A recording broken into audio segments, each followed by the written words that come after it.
Good morning and welcome back to Legal Show where we educate and entertain. So, under the law of agency, there are various ways in which an agency can be created. And in this video, we'll be looking at some of the ways in which agency can be created. Remember to subscribe, like, share, and comment on our videos. So, by checking on this list, we are having the first one through express agreement. And remember, in express agreement, the agent and the principal sit down and just agree on the issues concerning the contract.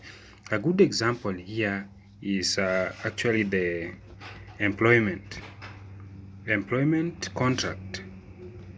Employment contract is the best example in this case.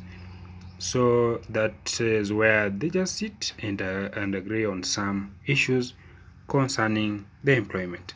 Then we have agency by implication. Agency by implication, this actually the conduct of the parties. In this place, the conduct of the parties is what actually creates the contract. And there are several examples while talking about agency by implication, and a good example is cohabitation. Cohabitation becomes our first example in this place. So in cohabitation here, maybe a wife is considered an agent of the husband. Yeah, a wife is considered an agent of the husband and even can seek credit, and the husband is liable. Yeah, that is how the law states. Become liable, but the reverse is not true. The reverse is not true. However, the husband, in certain circumstances, may fail to pay such kind of a debt. In our next video, we'll be able to see those conditions whereby a husband will fail to actually be liable in such a circumstance. Another good example while talking about implication here is we have we call it estoppel. Estoppel. Estoppel is another good example here. And estoppel, if an agent act as if he has the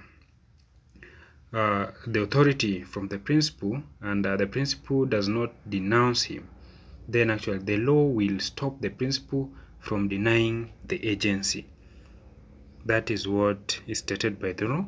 Then the very last example where we are having the agency by implication is where we are having we call it holding out. Holding out is another example here. Holding out, talking about holding out, so if the principal makes third parties to believe that the agent has his full authority, then he cannot deny that later. A good example is where maybe the principal pays the goods procured by such an agent. The law will actually prevent such a principal from denying that contract later on. Another way of creating agency is agency by necessity. But in this one here, there must be certain conditions to be met.